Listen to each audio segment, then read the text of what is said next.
Hey, what's going on, Pisces? This is Brandon over here on my channel. Wow, here to bring you another energetic reading. Sorry I haven't been around in a while, you guys. I had to get some things right with myself energetically, and also, had some things in my personal life that was going on. Grandmother went through surgery and it went excellent, so rock on with that.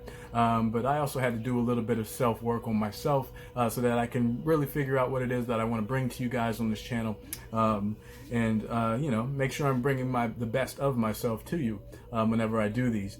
But just so you guys know, for anybody who's new, I don't do the usual kind of tarot reading. The kind of work that I do is to help you align yourself with your higher spiritual journey. You can find plenty of other tarot readers out there that'll give you the spiel on who's coming towards you or whatever, what have you. But what I want to do is help you to bring that into your life instead of waiting for something to happen. But I'm going to be doing a hybrid of the kind of reading that I used to do. For anybody who has seen my videos before, I used to do a weekly video and then one that was dedicated for weekends. But now I'll be doing kind of a union of those two philosophies. And what I'll be doing is I'll be pulling 3 cards specifically for the single Pisces out there, 2 or 3 cards for the Pisces that's in a loving relationship, and 3 cards for the Pisces that's a bit confused, you're not sure which way to go in your life, and all those things can affect your energy. But you're all Pisces at the end of the day, so you can take information from any one of the three stacks. It doesn't necessarily have to be one or the other, because energy is fluid, and there's usually a through line through all of them, because like I said, at the end of the day, you're all Pisces. But let's go ahead and get into it. I hope everybody had a fantastic finish to August. I hope September is going great for you. Tonight is the harvest moon on Friday the 13th. This won't happen again for about 30 years. So if you're on this journey of the higher self, on this enlightenment path, there's going to be some gifts for you as long as you're willing to receive them. As many of you know who were drawn to this video, this kind of work can't happen on its own. It's something that you have to do for yourself. It's not anything that you can wait to happen for you. But if you allow the new energies swirling in the air, the new gifts from source to come into your life, you're going to find yourself thinking and seeing things in a whole new way, and maybe experiencing those things through a different physical realm as well. So allow that for yourself and enjoy. Okay, but cards already popped out for you guys. We're going to be starting out with the single Pisces, like I said before. The first card to pop out for you guys is relationships.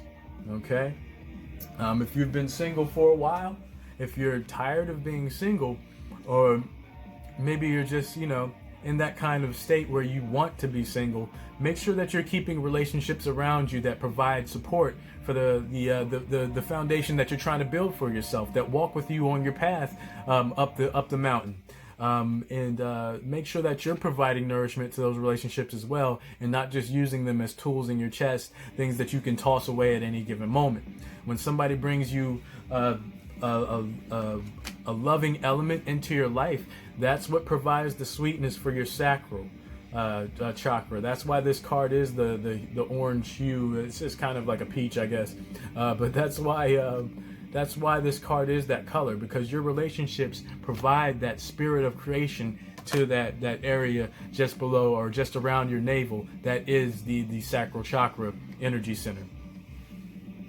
But your sacral is responsible for your desires, so it can help you avoid anything that might become addictive, anything that's going to take you out of your higher path.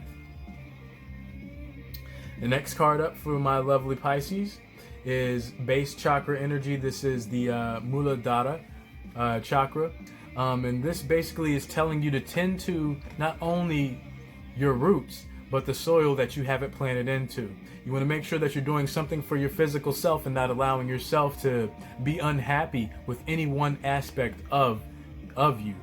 Okay, we want to make sure that mind, body, and spirit is all in alignment with how we want to see ourselves. That way, every room in the temple is appealing. Okay.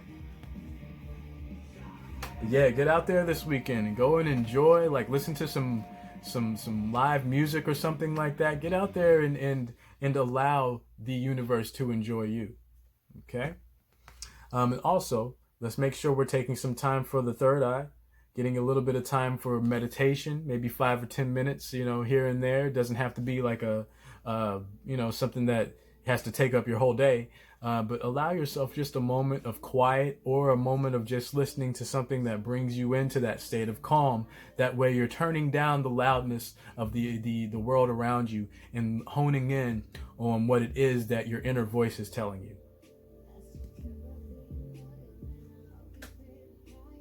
And that's also going to expand, when you do that kind of things, like your mind races and goes and sees things that you just maybe didn't know you were capable of imagining. So allow, open that door, open that window and right here, and just allow that information to pour in. And that's what's going to align your third eye to your crown energy, that energy from source, the one chakra we don't have to sit there and exercise and try to do this and do that to take care of. The universe takes care of that one. And as long as your third eye is open, that information just kind of pours into you and saturates your whole self. Okay?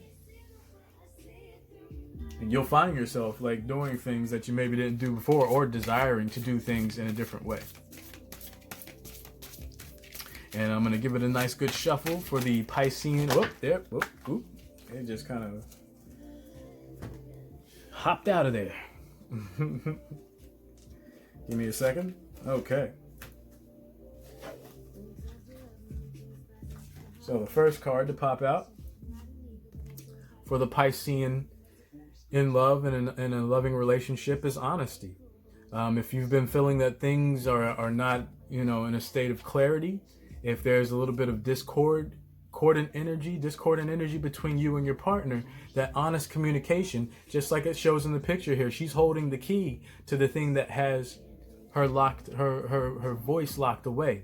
And when you communicate honestly, that leaves no room for confusion, and it really does get the air out there and let people know really what time it is. You don't want to have anybody running around when you're trying to go at a walking pace.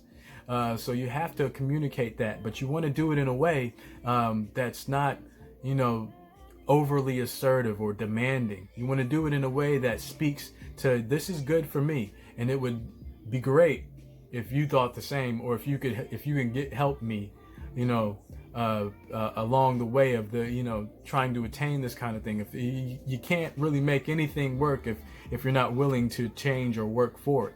And sometimes that compromise has to happen. But the only way people know how they truly feel about something is if they're not just saying yes, or if you're afraid to say no to somebody, you have to really think about why that is. And when you tell somebody no, you're actually saying yes to yourself, because you're doing something for yourself that you know is in alignment with you. The next card for you guys, solar plexus chakra. I like it. I love it. You guys have a great energy. The Piscean field. You guys have a lot of zeal for life right now. I can feel it. You want the right things for yourself. First off, you wouldn't be if you can't do this kind of enlightenment stuff without desiring the best things for you and for your environment. But when it comes to the solar plexus, this is how we express ourselves. If you're down in the dumps, you're going to express yourself in a depressive way. If you're pumped up and amplified, you're going to express yourself in a bombastic kind of way. So be aware of this and try to keep that energy in alignment with what's healthy for you. You don't want to spend too much time dwelling on something. You don't want to ignore your feelings, but you don't want to let them overwhelm you either. Okay?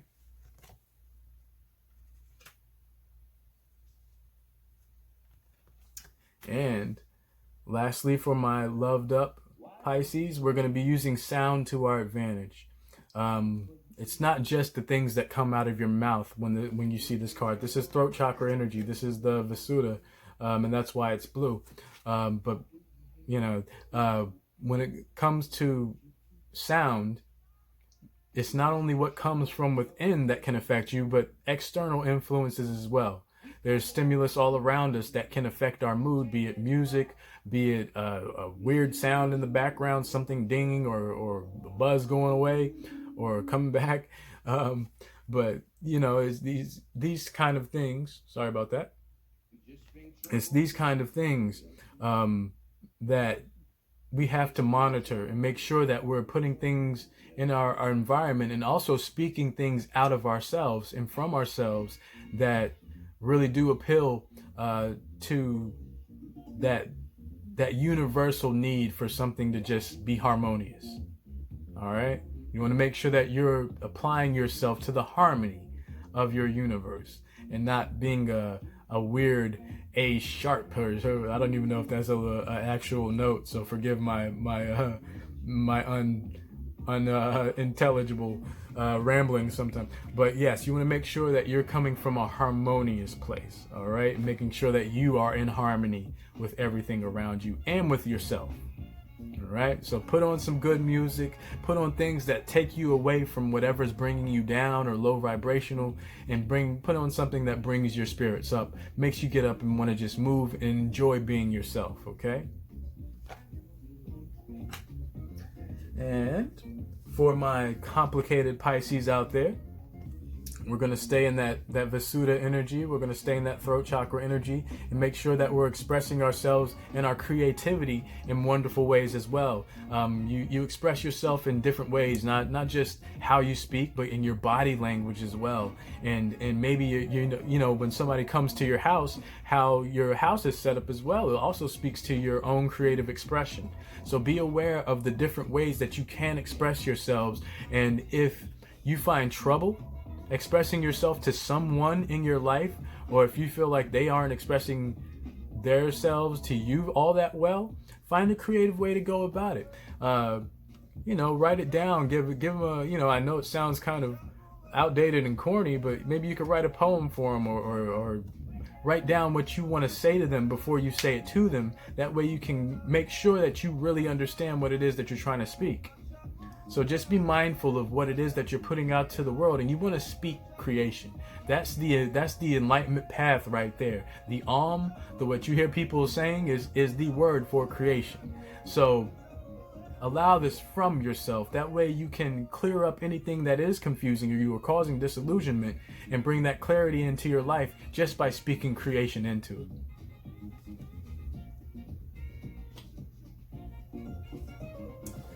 Next up for you guys is presence. This is crown energy right here. You want to be very aware of what it is that the source is trying to give to you. Because when you do your mind work, when you do the work with the third eye and you meditate, you're going internal to hear your own inner voice. But your crown is your dialogue with the universe at large. So let's make sure that we're staying present and not getting held up on past events, things that brought you down, getting caught up on what you would love things to be that aren't. Make sure that you're really aware of what you have now, and miracles can come in any size, shape, or form, and you have to cherish every single one of them, no matter how insignificant you think it might be. If your day goes well, that's a blessing. So be aware of this and allow yourself to be present in what's going on in your life right now, instead of getting hooked on something that's going to take you out of the energy that you're trying to establish. And we're going to pull one from the bottom to close this out. Gut instincts. Your intuition is your mind speaking with you and telling you what it thinks something will become, or eventually, or what it won't be. What your gut instincts are is that feeling in the butterflies, or the turning of the stomach, or the actual, like that feeling you get when you feel boosted up from within. And just like the lion here, the lion doesn't try to be a lion. It knows when it needs to hunt. It knows when it's thirsty. It knows how to lion. You feel me? So let's make sure that we're using our gut instincts just in that same kind of way.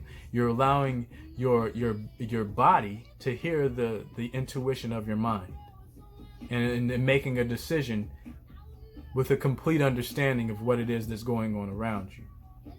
Okay, but this is what's going to clear up any of that confusion, or maybe if you're just kind of doing your thing, what's going to take you in the direction that you need to go, so that you can kind of untangle the web as much as you want. Okay, but you have the power to take control of these things and to bring your life into alignment with what it is that the universe is trying to give to you. Sometimes we have to tell ourselves no in order to get that supreme yes. All right. Well, that's all I have for you guys for now. I hope you enjoyed that. I really enjoyed being back with you and getting to exist in your energy for a little while. I will be making videos more often, so that way I can kind of keep up with you guys and do my part to take this walk with you, so that I don't have to do it alone, because we're better together. But thank you for your spiritual team and mine for bringing us together for this short time. I can't wait to do it again. And until then, take care of yourselves and take care of everybody else as much as you can. I love you guys. Peace. Namaste.